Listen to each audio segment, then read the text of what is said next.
everyone, I'm Sostine and welcome to my channel. Today we're going to be making a costume from the best new television show I've seen in years, Shadow and Bone.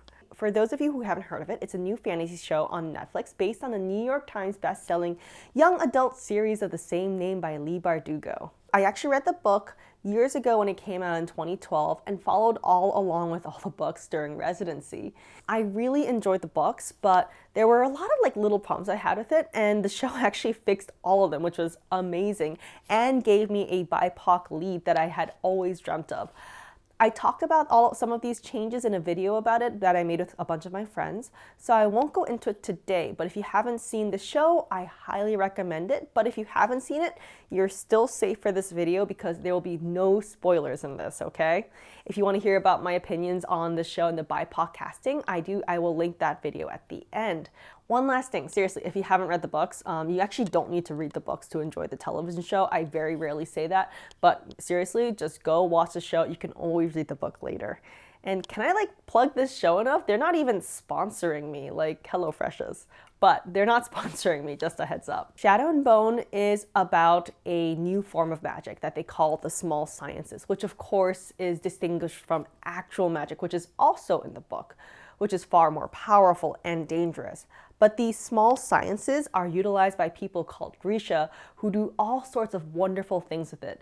Like they can make bulletproof fabric, stop your heart, render you unconscious, heal you, summon wind, summon fire, make land ships move, do your hair, do your makeup, or summon light or darkness, fix scars, and also open doors without handles. So I'm a doctor. I still work full-time. Whenever they have magical healing in a television show, I get really excited and sometimes a little annoyed because they learn to heal in 10 seconds and then they're like, oh, all the broken bones fixed, all the appendicitis is gone.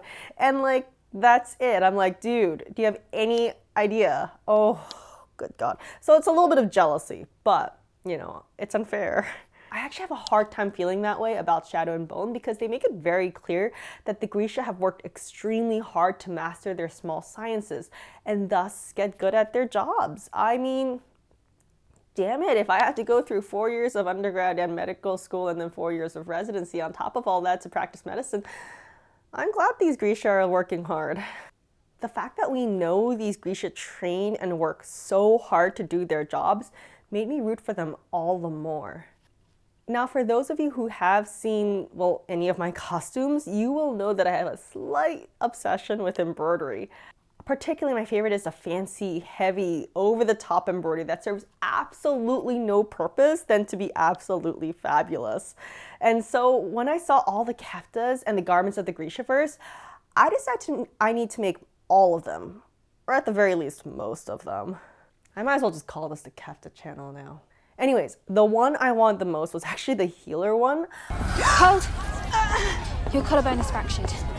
I was debating between this and the heart render because in particular, I'm a physician who specializes in anesthesiology.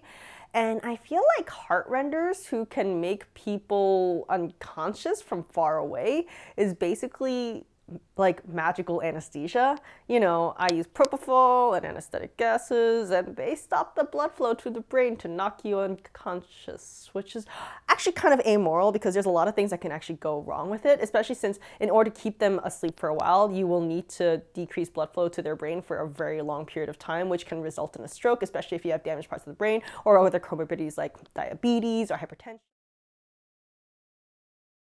Their brain and then kill them. Do heart renders even care about that?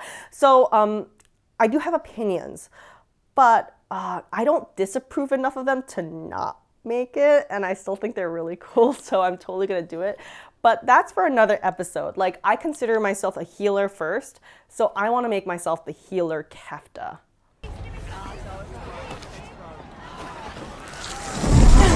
Anyways, come back in July for the heart render video. Now, before I go too far into the making of this coat, I would like to take a quick moment to thank today's sponsor, HelloFresh. As I mentioned, I work a lot. I also sew a lot, and I actually spend a lot of time with my kid too. So the question I get asked the most frequently is, how do you balance all that? Honestly, the answer is I delegate a lot as well. There are things I can't delegate, like going to the hospital and working, and other things I really don't want to delegate, like taking my kid to the zoo and having fun with him. So the things I can delegate, I absolutely jump on that. One of the things I do feel good about delegating is meal prep. While I love cooking, I really don't like coming up with meal ideas, making a list, going to the store, picking up all the ingredients, getting home, putting everything away, and then like trying to remember what I wanted to cook next time. So this is where HelloFresh comes in. They're a fantastic and delicious meal prep and delivery service that has made my life so much easier. A week or two ahead of time, I'll go on the website and pick which meals I want for that particular week. I can choose as few as 2 or 4 or 5 or as many as I want, depending on how frequently I think we'll be munching together as a family that week. I'll also choose meals based on how long the meal prep time is and how tired I think I'll be that week. For the weeks I know where I'll be super duper tired, I tend to pick the ones that have the lightning prep option on it. And then for the weeks when I'm on vacation, I can go and just skip that week very easily without any judgment. So they're really flexible. On top of all that, the box and the packaging are completely recyclable and reusable depending on what your 2-year-old is obsessed with this week. For instance, this week it's trains, so these boxes make great train tunnels. So if you'd like to try them out, I highly recommend them for their ease of use and tastiness. Go to HelloFresh.com and use code SOSTEEN12 to get 12 free meals, including free shipping. Meanwhile, let's talk about this Healer Kefta. We really don't see that much of it, to be honest. We have an unnamed healer who fixes Alina's collarbone. But I'm not done yet. You can go with her. And Alina seems to have mysteriously stolen that girl's kefta, and she just wears it for the rest of the episode. And then there's no more healers. Like, you see some in the background here and there, but that's like it. According to the Grishaverse color chart, all the different Grishas have a different color depending on what their skills are. So the summoners who summon wind and fire and light all wear blue, and that's why Alina wears blue. The materialka who make things wear purple, and the people who deal with bodies, also known as the Corporalki, who heal or change human bodies in some way, wear red. Of note, healers wear red with gray, and I like those colors. Gray can be interpreted as silver, and just think about how good that would look. It's just so darling. First off, let's take a moment to carefully study Alina's healer coat. So the coat is generally really hard to see.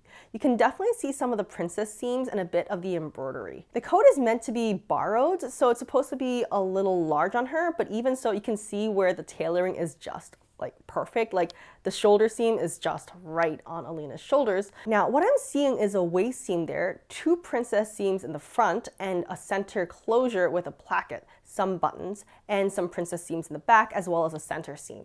The coat on the side is not seamed all the way down, but kind of has a large vent that opens on the sides, and the center back decorated with buttons. And there appears to be 10 buttons, which I'll get into more later. Now, this is all I could tell for a bit, but then Josh Berry, the executive producer of the show, posted a delightful video of Jessie May Lee trying to catch a cricket. The video was not only adorable, it did a great job showing more of the coat in better lighting. So now that I could see that there's a dart in the skirt portion of the coat, I don't think that there are pockets, but you can definitely see that the back also has princess seams. So let's put this all together with a picture that diagrams our plan. The kefta appears to be a front closing coat with tiny buttons. There is a one-piece sleeve that is closely fitted at the shoulder. It has a waistline with 2 princess seams in the front and 2 princess seams in the back all the way to the waist, as well as a side seam. Collar of the jacket is a Mandarin type collar that meets at the center front.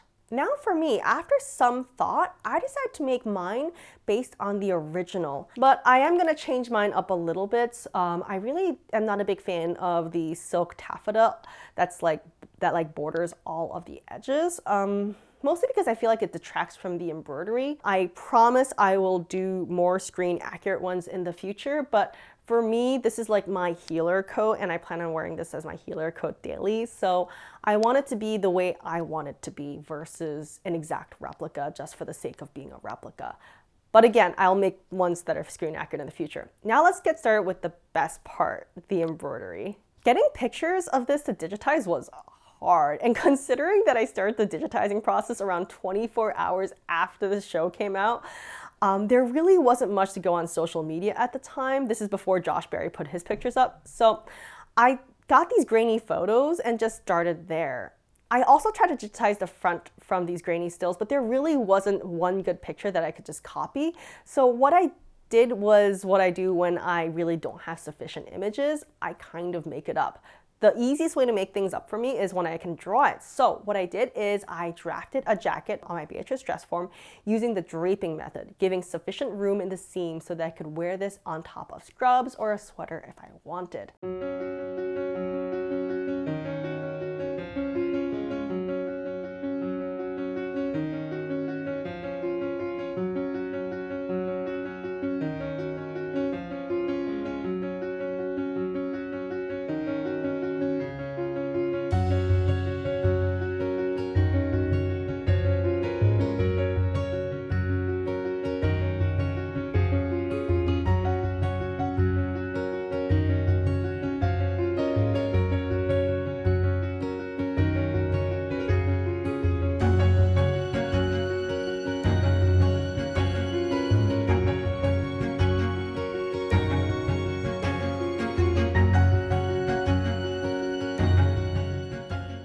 Once I had a mock-up that I liked, I used a pencil to draw in the design.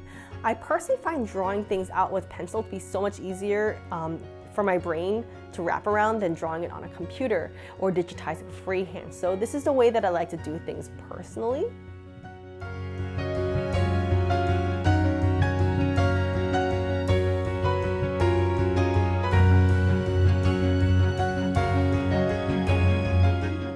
I scanned this into the computer and then digitize it on Baby Lock Palette 11 software.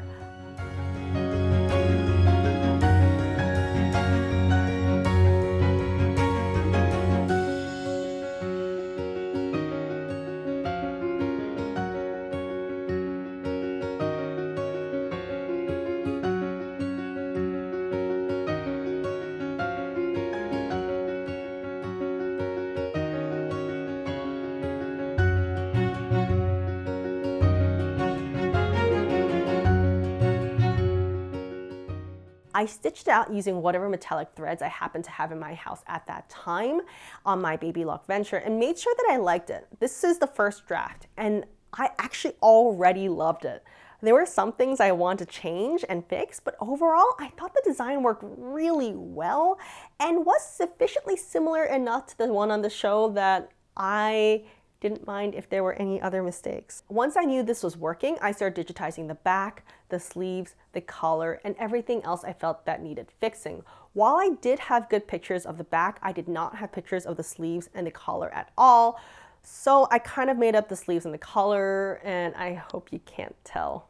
Meanwhile, while I was digitizing, I had gone ahead and bought 5 yards of Harris tweed wool. I personally find that a lot of movie and TV show companies get their wool from one of two places in England. It's either Hainsworth or Harris tweed.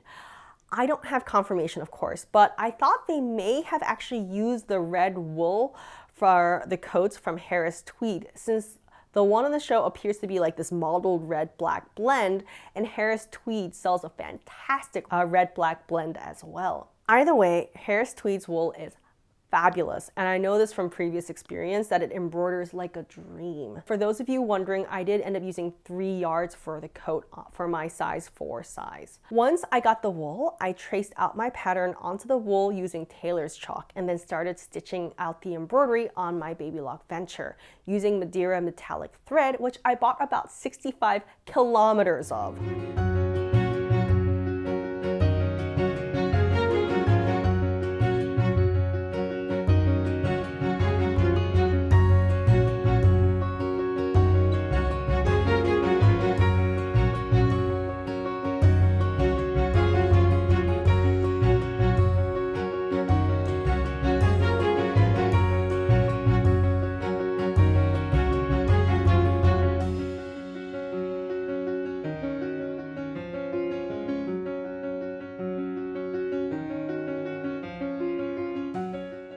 I positioned the pattern pieces on top of the embroidery, made sure it was exactly where I wanted it to be, and then cut it out.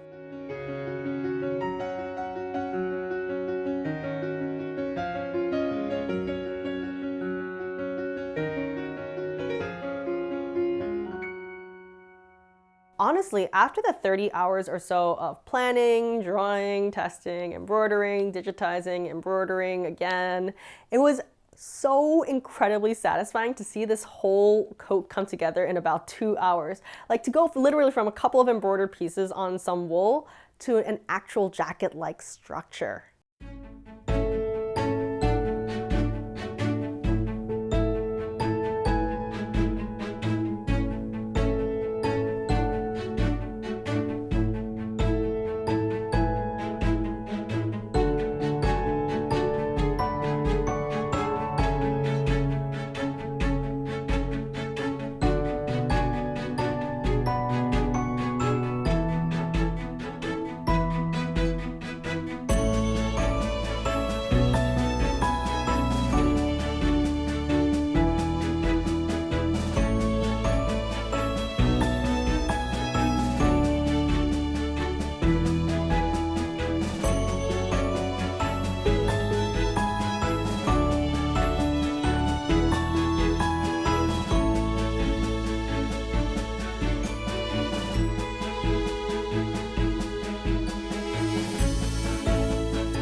I did a couple of things to give the jacket more stability. I used Pelon iron-on horsehair stabilizer to stabilize the two front panels.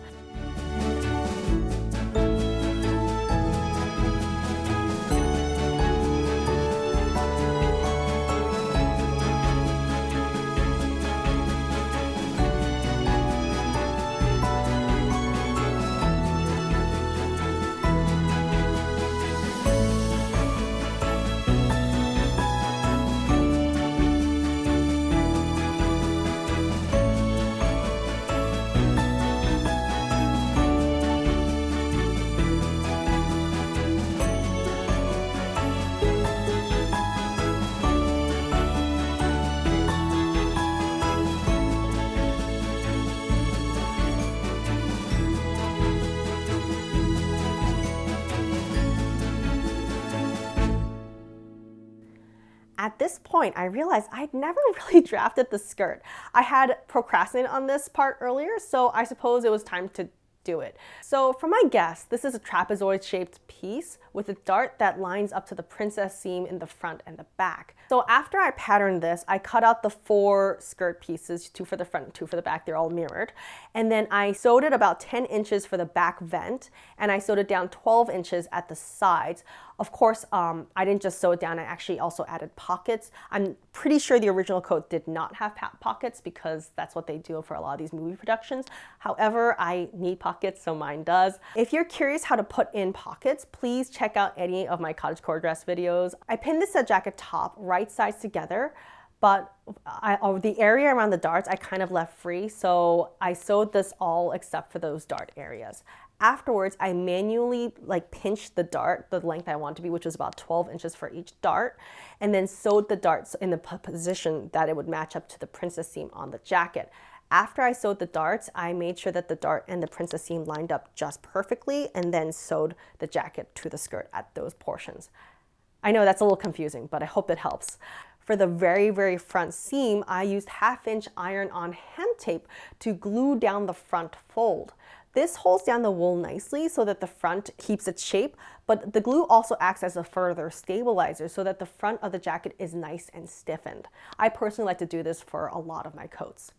After that, I tried it on and I liked it, so it was time to line it. The original appears to be lined with probably a silk or rayon or poly lining fabric.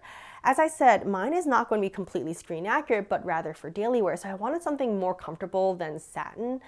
I decided to go with soft red linen. So I did mine with the modern bag lining method where I cut out all the jacket top pieces, including the sleeves, and put together the whole thing and then put it into the outer jacket like a bag and turn the seam allowance in, and then I stitched the two together using a whip stitch by hand. And then after that, I lined the bottom of the skirt separately, and then I hid the top of the skirt part with the seam on the waist. You'll notice there's a lot of hand sewing in this, but that's because that's my favorite part. For the closure, I noticed that she had 10 buttons in the front, starting around here. However, I am fairly sure that's not how the jacket closes. If you look at pictures of the coat in social media, you'll notice that there's black loops on the placket on the right side of the jacket. I'm fairly sure that this is because the jacket hooks closed with hooks and eyes, and the buttons just like hide the hooks and eyes. This is a very common method, and also the jacket buttons are really pretty. To make the buttons, I used 3/8 inch bone button molds from Burnley and Trowbridge and covered them with bits of wool by hand, making a final button that was just slightly larger than 1/2 an inch. I then pinned this 1 button per inch along the front at the same points that I saw the buttons start. There were 7 above the waistband and 3 buttons below the waistband, if you're wondering. I just kind of sewed these by hand. I am fairly sure that they did not use wool covered buttons. It looks to me like they used thread covered buttons. I don't actually know how to thread cover buttons, so I used wool. I still really like how mine turned out though. I then sewed the buttons to the front of the jacket, making sure to put them decidedly in the middle. So you'll notice that when you close it, it looks like the button is actually in the center. For the right side of the closure, I made a placket by getting a piece of wool, stabilizing it with iron-on horsehair stabilizer, and then sewing the top and the bottom together, turning it inside out and ironing it flat. I pinned this to the right side between the lining and the wool. I also sewed in hooks and eyes on top of the placket. I sewed in all the closures by hand, and then I closed the placket onto the hooks and eyes, and then I was almost done.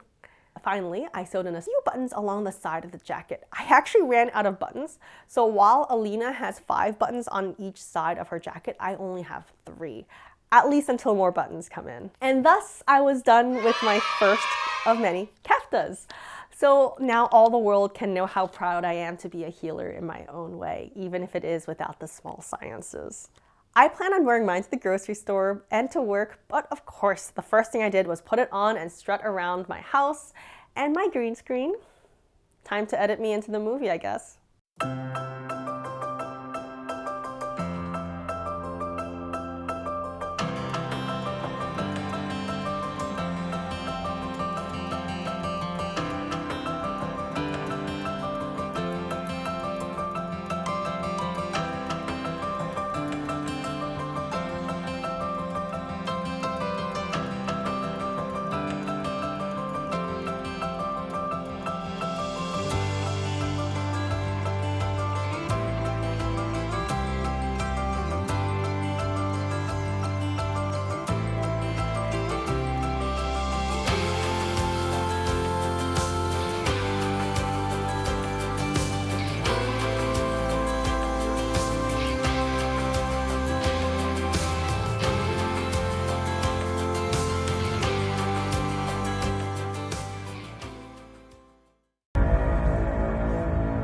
What are you?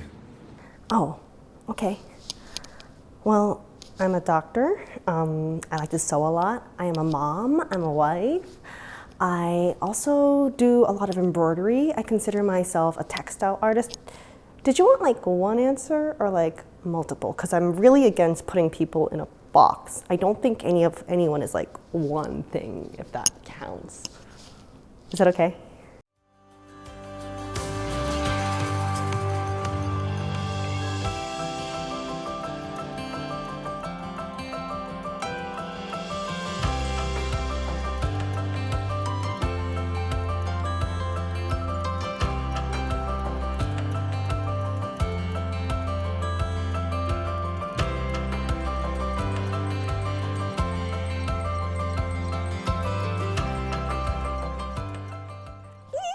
Okay, so this is my first finished kefta, hopefully of many, but this has only increased my desire to make more keftas. I already have 3 digitized and I'm gonna be working on a bunch more.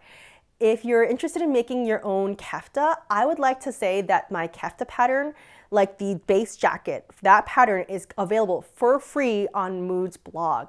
I actually partnered up with them and they have offered, and they did, size up my coat pattern and down, so it's available from size 0 to 30 for free. So again, if you want a free pattern, I have that link below. It's on Mood's blog. However, if you want yours to be embroidered, I am selling the machine and hand embroidery files so that you can do the embroidery for your own jacket.